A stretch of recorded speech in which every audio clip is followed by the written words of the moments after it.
एक गरीब का बेटा हो करके इस अंधविश्वास से मैं दूर हुआ तो मेरा लड़का एसडीओ बन गया बीपीएससी कंप्लीट कर करके। साथियों नमस्कार, आप देख रहे हैं नेशनल जनमंच बलराम कुमार मेहता के साथ। हमारे साथ अखिलेश जी हैं, शोषित समाज दल का पटना जिला प्रभारी हैं। नेशनल जनमंच में सर आपका स्वागत है। आप जो अंधविश्वास को लेकर के जो जिस तरह से टिप्पणी किया, जिस तरह से बात कही, उस पर आप क्या कहेंगे सर? देखिए, छुटकारा पाने के लिए आज तक जो ब्राह्मणवाद जो अपना विद्यालय चला रहा है और उस विद्यालय के माध्यम से जो भारतीय पढ़कर अंधविश्वास के चाशनी में जो डूबे हुए हैं, आज उस चाशनी से निकालने के लिए अर्जक संघ और हमारे तथागत बुद्ध का विद्या हम लोग चलाने का कोशिश कर रहे हैं। हम भी कहीं ना कहीं तथागत बुद्ध का विद्या सीखे एवं अर्जक संघ का जो विद्या है वो मैं अपने जेहन में उतारे और उतारते हुए मैं उसे प्रयोग करना शुरू किया। वास्तव में प्रयोग करने पर आपके जीवन में उजाला आएगा, अंधकार खत्म होगा। जिस तरह से तथागत बुद्ध ने कहा, आपने जो प्रयोग किया अंधविश्वास को खत्म करने के लिए समाज से या अपने परिवार से या महिलाओं के बीच से, उसके बारे में बताइए। देखिए, कोई भी व्यक्ति हो, पढ़ाई करने के बाद उसको अमल में लाना सीखने के बाद उसे जब तक दिखाएगा नहीं, लोगों को प्रयोग नहीं करेगा, तब तक कैसे पता चलेगा कि हम सीखे। तो जहाँ जहाँ हम अर्जक संघ का जो कार्यक्रम होता है, तथागत बुद्ध का जो कार्यक्रम होता है, उसमें मैं गया और सीख करके पहला मैं प्रयोग किया अपने घर में कि वास्तव में यह सही है या नहीं सही है। मेरा जब शादी हुआ तब मेरी पत्नी बोली कि हम तीज पर्व करेंगे। मुझे मौका मिला कि यहाँ पर हमें जो आज तक विद्या मिला है अर्जक संघ से, तथागत बुद्ध से, आज प्रयोग करने का दिन आ गया। मैं अपने पत्नी के बातों का स्वागत किया। स्वागत करते हुए जैसे बोले कि ठीक है जी, तीज तुम करेगी तो उसके लिए क्या चाहिए। उन्होंने बोली कि सामान चाहिए, तो मुझे जो सामान चाहिए लिख दो। लिख करके 30-32 को सामान लिख करके दी थी। मैंने सारी सामान को ला करके उनके चरणों में डाल दिया, हाथ में दे दिया और अंत में मैं बोला कि आपके लिए सब सामान लाए हैं, मिला लीजिए। मिलाने के बाद बोली कि ठीक है। मैं तुरंत बोला कि मैं अपने लिए एक सामान लाए हैं जो नहीं बताएंगे, लेकिन बहुत जिद की कि भाई क्या लाए हैं, कि तुम क्या सोच रही है।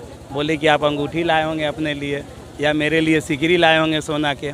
तो मैं उनके बताया कि भाई हम कुछ नहीं लाए हैं, हम बहुत सस्ता में 4 गो सल्फास का गोली लाए हैं, जो तुम तीज करेगी तो उस तीज पर्व के बाद मैं इसे प्रयोग करूंगा खा करके कि वास्तव में तीज करने के बाद पति का उम्र लंबी होती है या मौत होती है, ये तीज खाने के बाद पता चलेगा। प्रयोग के तौर पर मैं खाने के लिए लाया हूँ।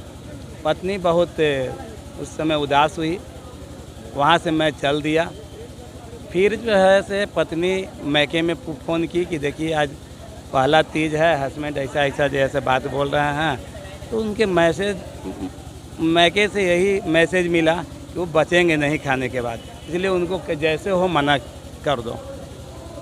फिर पत्नी हमसे आई, बोली कि जैसे आज मत खाइए सल्फास का गोली, ये हमें दे दीजिए। हम कि नहीं देंगे, आज हम प्रयोग करेंगे। जब तुम जिद पर अड़ी हो कि आज हम तीज करेंगे तो हमको भी प्रयोग करने दो।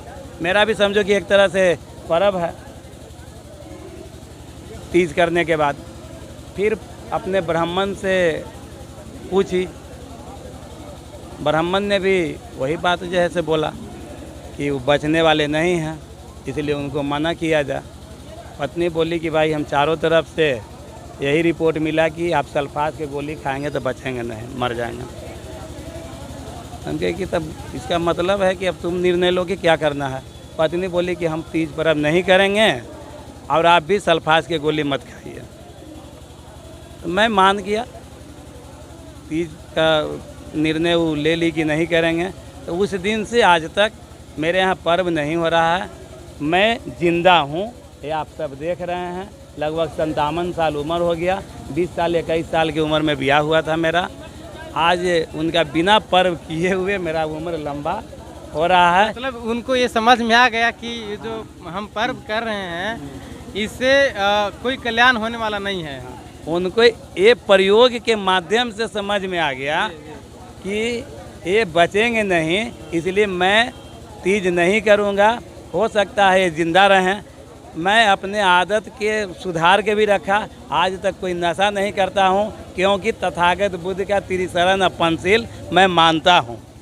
इसलिए न नशा पता कोई नहीं है, जुआ शराब कुछ नहीं है, बहुत सा जो है नहीं है। और दूसरा मैं प्रयोग और किया, जब एक संस्थान खोले, सीमेंट का दुकान खोले, तो वहाँ भी सीमेंट दुकान के अगल बगल में मंदिर है। एक तरफ हनुमान जी के मंदिर है, दूसरे तरफ दुर्गा जी के मंदिर है। तो वहाँ से प्रतिदिन ब्राह्मण के लड़का आरती लेकर के आया करते हैं।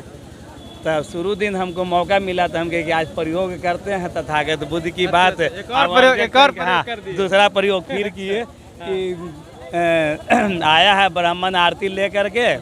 तब मैं यहाँ दिमाग लगाया, मैं गल्ला से 1 रुपया निकाला और उसे आरती के थाली में मैं डाला। अलग अलग 2 रुपया उठा लिए। अच्छा। 2 रुपया उठाया तो ब्राह्मण के लड़का हाथ पकड़ लिया। मैंने कहा कि क्यों हाथ पकड़ा, छोड़ो। उन्होंने बोला कि आप 2 रुपया उठा रहे हैं।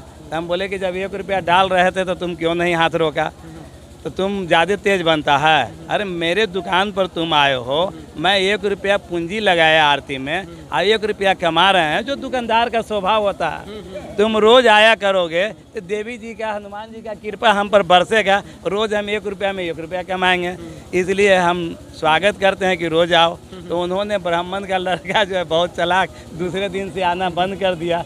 अब बताइए कि आज 57 साल का उम्र हो गया, 20 साल घटा दीजिए तो लगभग जैसे 37 बरस में कितना रुपया बचा होगा, उसको राउंड इंटरेस्ट अगर जोड़ते हैं हम, तो हमारा लगता है कि भाई यही सब अंधविश्वास का जो पैसा बचा, तो मेरा बेटा आज SDO बन गया। एक गरीब के बेटा हो करके इस अंधविश्वास से मैं दूर हुआ, तो मेरा लड़का SDO बन गया DPSC कंप्लीट कर करके। इसलिए मैं चाहूँगा कि मेरी आवाज़ जो सुन रहे हैं वो अपनी जेहन में उतारें और अंधविश्वास से दूर हों, और उस अंधविश्वास से जो बचा हुआ पैसा है वो अपने बाल बच्चों पर सही रूप में पढ़ने लिखने पढ़ाने में और अपने पूंजी व्यवस्था में अगर लगाते हैं तो वो निश्चित रूप से विकास करते हैं। और जो राजनीतिक पार्टी के पास लिखित संविधान है, जैसे शोषित समाज दल, अगर उसे उस पैसा से कुछ चंदा भी देते हैं तो आपका राजनीतिक परिवर्तन भी होगा और आप सही मायने में सत्ता पर काबिज होंगे। और ये जो भ्रष्टाचार और महंगाई बढ़ रहा है, इससे आप निजात पा सकते हैं। इसलिए मेरी आवाज़ जो सुन रहे हैं, मैं एक शोषित समाज दल का छोटा जिला अध्यक्ष बोल रहा हूं। अगर मेरी बात अच्छा लगे तो आप इसे अमल करेंगे। तीसरा, मैंने तुरंत भी प्रयोग किया उसी दुकान पर कि शनिवार का दिन आया तो लोग, जैसा कि आप देखते होंगे कि शनिवार को नींबू और मिठाई टांगते हैं। तो एक बनिया का लड़का नींबू मिठाई बेचा करता है, वो मेरे दुकान पर टांग दिया। लेकिन संजोग मेरे दुकान पर इतना भीड़ था कि मैं उसे देख नहीं पाया। भीड़ जब ख़त्म हुआ तो उस आदमी से पूछा कि भाई आप यहाँ क्यों बैठे हैं। उन्होंने बोला कि मैं नींबू मिठाई आपके दुकान में टांगा हूँ। मैंने पूछा कि इसकी क्या ज़रूरत पड़ गई।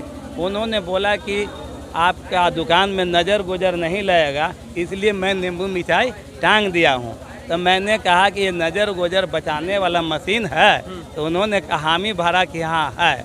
हम बोले कि ठीक है, तुम मेरे शुभचिंतक हो, जाओ मेरे दुकान से। उन्होंने कहा कि नहीं 10 रुपया दीजिए। मैंने कहा कि इस मशीन का कीमत मात्र 10 रुपया है। तो बोला कि हाँ। हम कि जब तुम 10 रुपया ले रहे हो तो एक महीने में 4-5 शनिचर आएगा, तो 10 पचे 50 या 10 चौके 40 रुपया हमको महीना में नज़र लगाएगा।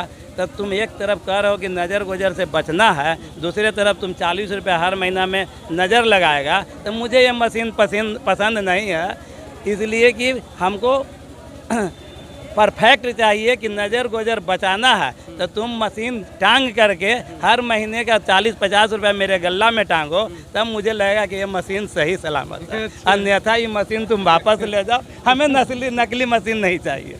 तो ये थे अखिलेश कुमार, किस तरह से अंधविश्वास को बहुत बारीकी से अगले लोगों को जवाब देते हैं और समझाते हैं अपनी भाषा में, और उसको बता पाते हैं कि ये कितना गलत है और अंधविश्वास से में फंस करके सिर्फ हम अपना बर्बाद करते हैं, अपना धन जन समय बर्बाद करते हैं, जिससे हमारी क्षति होती है।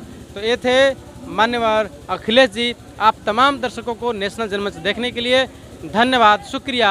आप तमाम लोगों से हम आग्रह करेंगे इस वीडियो को लाइक करें, कमेंट करें, शेयर जरूर करें। धन्यवाद। साथियों, नेशनल जनमंच को सब्सक्राइब करें, साथ ही बेल आइकन की घंटी को बजाएं।